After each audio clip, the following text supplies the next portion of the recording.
नमस्कार आप सभी को जियो पॉलिटिक्स बाय एजे में आप सभी का स्वागत। इंडिया का डिफेंस कैपेबिलिटी बहुत बड़ा एक लीप लिया है। बहुत बड़ा लीप है क्या? डीआरडीओ के द्वारा एक मिसाइल टेस्ट किया गया है अनआर्म्ड व्हीकल से। अनआर्म्ड व्हीकल मतलब ड्रोन।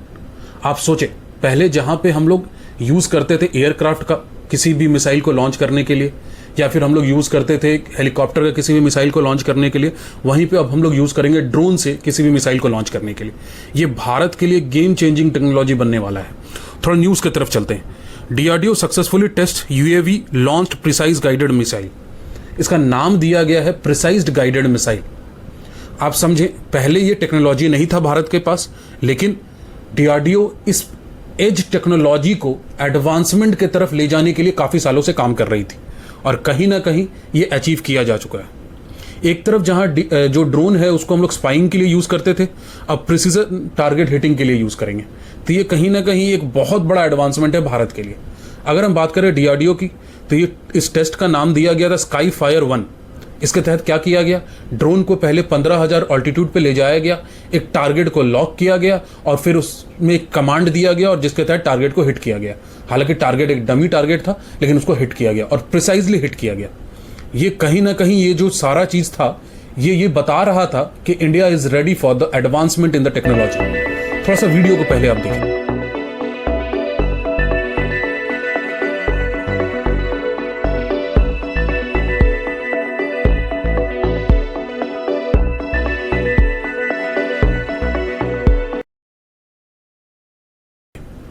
आपने वीडियो को देख लिया होगा। आगे बढ़ने से पहले इस चैनल को सब्सक्राइब करें और बेल आइकन को दबाएं।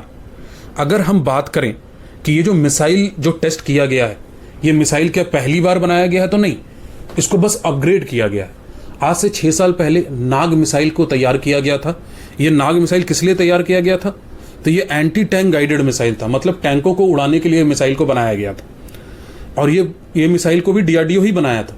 बाद में इसको अपग्रेड करके हेलीकॉप्टर में लगाने के लिए हेलेना प्रोग्राम के तहत इसको अपग्रेड किया गया, वर्जन 2 बनाया गया इसका और इसको हेलीकॉप्टर में इंटीग्रेट किया गया। अब इसी नाग मिसाइल को वर्जन 3 के तहत जो ड्रोन्स है उसमें लगाया जाएगा। जो अनआर्म्ड व्हीकल है जिसे हम ड्रोन कहते हैं उसमें ये लगाया जाएगा। और इसका नाम फिलहाल के लिए क्या दिया गया है? ULPGM, यानी unarmed vehicle launched precised guided missile version 3। ये अपने आप में भारत के लिए एक अचीवमेंट है। अगर हम बात करें कि ये टेस्ट कहाँ किया गया, तो एक नेशनल ओपन एरिया रेंज है। कहाँ है? ये आंध्र प्रदेश के कुरनूल में है। वहीं पे ये टेस्ट हुआ है 25 जुलाई 2025 को। अगर हम बात करें जो नाग पहले बना था उसका 2 वर्जन था, वर्जन 1 एंड वर्जन 2। ये जो है ये वर्जन 3 है। अब ये वर्जन 2 से बहुत ही डेडली कैसे है थोड़ा देखिए। पहला जो है वो है precised guided with imaging infrared seeker. मतलब इसका मतलब ये कि प्रिसाइज स्ट्राइक भी करेगा, साथ में कोई अगर टारगेट जो है जिस पे ये स्ट्राइक करने वाला है वो मूव कर रहा है तो उस पर भी वो जाके हिट कर सकता है। अगर वो स्टैटिक है तो आराम से हिट कर लेगा। दिन हो या रात हो, सब समय ये हिट कर सकता है। तो मानिए एक तरीके से क्या है, ये एक तरीके से चमगादड़ है बाबू, हिट करेगा। दिन हो या रात हो ये मारेगा जरूर। दूसरा जो इसका विशेषता है वो क्या है? 2 वे डाटा लिंक। 2 वे डाटा लिंक का मतलब आप अगर मानिए कि मिसाइल को लॉन्च कर दिए हैं, उसके बाद आपको कोई डाटा फीड करना है उस पर्टिकुलर मिसाइल में, तो रियल टाइम डाटा एक्सचेंज हो सकता है। मतलब मानिए कि आप उसमें जो मिसाइल लॉन्च किए उसमें एक टारगेट रखे थे इस्लामाबाद का, कि इस्लामाबाद को आज उड़ाना है, लेकिन आपका मन बदल गया और बोले नहीं पहले रावलपिंडी को उड़ाते हैं। तो आप रियल टाइम डाटा एक्सचेंज करके उसमें ये फीड कर सकते हैं कि नहीं इस्लामाबाद नहीं, रावलपिंडी को उड़ाओ।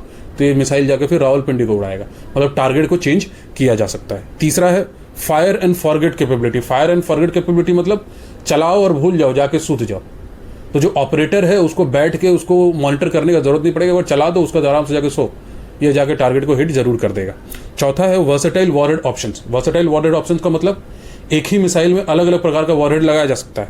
जैसे अगर आर्मी को मन कर रहा है कोई बंकर है उसको उड़ाना है तो उसमें बंकर बस्टर वॉरहेड लगा दो।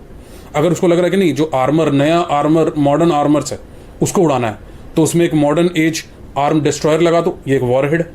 और अगर आर्मी को लगे कि नहीं भैया किसी इन्फेंट्री को उड़ाना है, कोई एनिमी का इन्फेंट्री है उसको खत्म करना है, तो उसमें एक प्री फ्रेगमेंटेशन वॉरहेड होता है, वो लगा दो। तुरंत जाके वो ऊपर में जाके जो इन्फेंट्री खड़ी रहेगी एनिमी की उसके ऊपर जाके फटेगा और सब ऊपर चल जाएगा। समझ रहे हैं? तो एक तरीके से जो भारत के पास ये वर्जन 3 आया है ना, ये बहुत कैपेबिलिटी के साथ है और इससे कहीं ना कहीं पाकिस्तान को तो बहुत ही डरना होगा।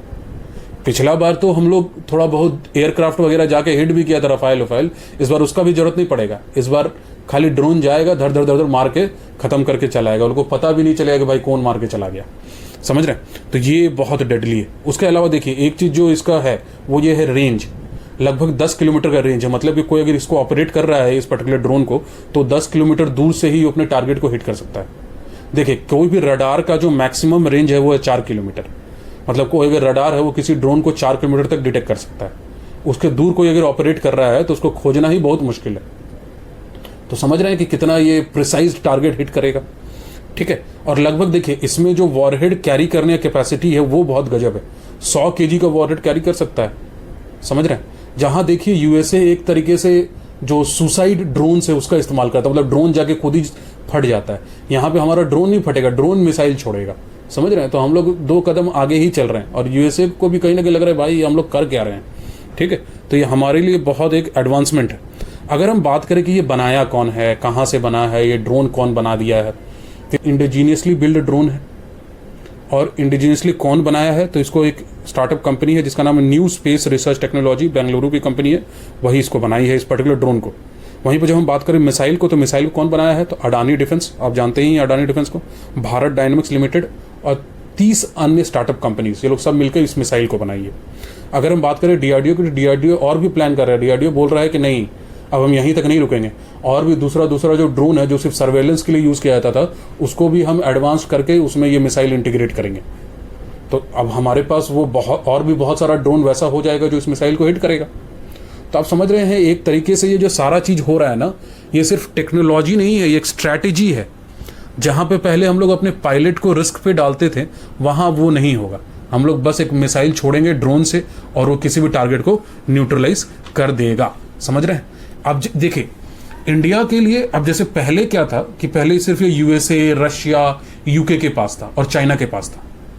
अब इंडिया उस सेलेक्टेड ग्रुप में आ गया है जो अनआर्म्ड व्हीकल से टारगेट को हिट कर सकता है। तो भारत के नेशनल सिक्योरिटी के लिए एक मेजर बूस्ट है ये। समझ रहे हैं?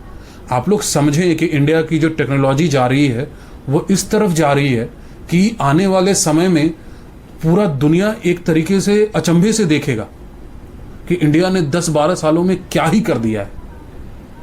और जहां हम लोग डिफेंस इक्विपमेंट इंपोर्ट करते थे हम लोग एक्सपोर्ट करेंगे। समझ रहे हैं? तो हमारी इकोनॉमी के लिए एक बहुत बेहतरीन बूस्ट होगा। एक क्वेश्चन आपके लिए छोड़े जा रहे हैं, आपको क्या लगता है कब तक ये मिसाइल हमारे आर्मी को, हमारे एयरफोर्स को, हमारे नेवी को मिल जाएगा? आप प्लीज़ कमेंट करें और बताएं इस चीज़ के बारे में। इससे रिलेटेड कोई अपडेट चाहिए तो प्लीज़ इस चैनल को सब्सक्राइब करें और बेल आइकन को दबाएं और हमें फॉलो करें और इस वीडियो को शेयर